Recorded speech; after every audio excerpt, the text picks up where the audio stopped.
lots of people don't know that we still have 3 areas that are fully selective, and that 19% of children around the country are affected by selective education. It's quite a problem, Yeah. but it's interestingly absent from all the political parties' agendas. That might not be surprising on the political right, a little bit more surprising on the progressive side. Actually, I have to be fair, I think the Greens are for opening up grammar schools. What, what's your feeling about that? I know you represent members in all parts Yeah. and a sector and so on, but can you give us you seem very straightforward in your own views.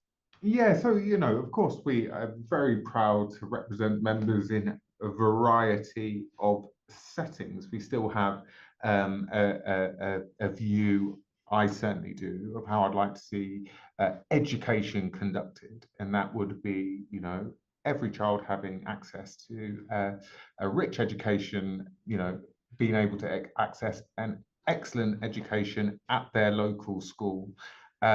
Which, to be honest, for most working class people, going to their local school is the choice. However, we have a very fragmented education system now through academisation, and as you say, that's lent itself to selective processes often. I'd like to see a renationalisation of education. I'd like to see education brought back into local authority control as a starting point, but certainly a nationalisation of education. Should an incoming government seek to not reverse the privatisation and fragmentation of education, I think there are a number of things that they can do that would mitigate some of the worst aspects of the academy system around selection. For example, making local authorities responsible for admissions. I was going to come on to that, but would you Yeah.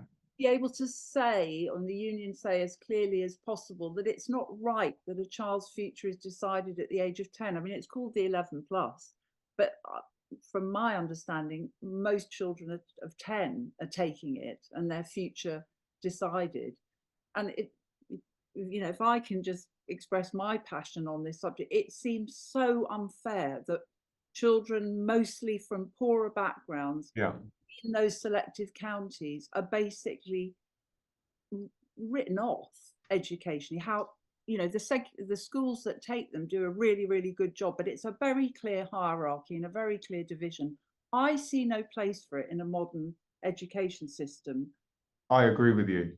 So certainly around, grammars 11 plus, siphoning off young people at such a young age into successes or failures is highly problematic. It entrenches inequality.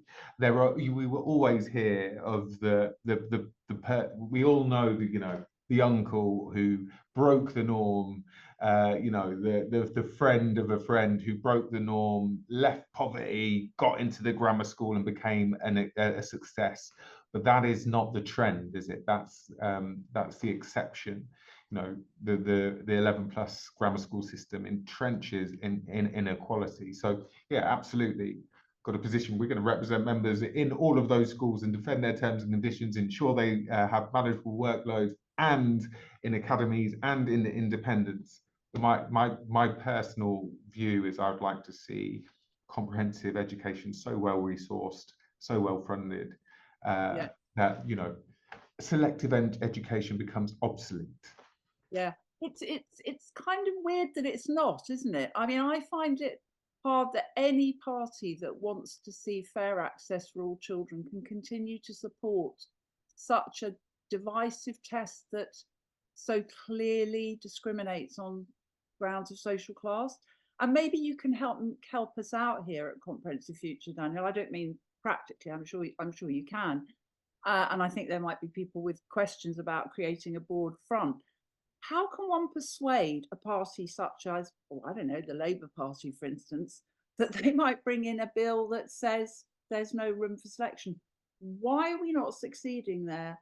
What are we doing wrong? What can we do right? What's your thoughts? I mean, I think we have to present the evidence, but the evidence is very clear, isn't it? Where there's a greater equity, no selection, the the models are much more successful. I think there is, what underpins it all, though, is I think a differing view on how we get the growth that everyone wants to see. You know, I am very sure that should there be economic prosperity, an incoming Labour government would spend good amounts of money on education. You know, the last Labour government spent in excess of 5% of GDP on education. At the moment, we spend well below that. It's my view that actually you have to make that investment first and spend on education and children to see the economic growth. So I think there's a bit of a differing view. But I do believe in sort of united fronts on particular issues, and there is absolutely a huge amount of space for us to campaign on this issue. I mean, I think, it's what parents want. Well, it's interesting because you said the evidence is clear, and I think it's overwhelming. The evidence is clear. Everybody agrees on it. David Willits, hardly a great left-winger, said it's absolutely clear that selection entrenches disadvantage. It doesn't challenge it. Nobody's going to dispute that.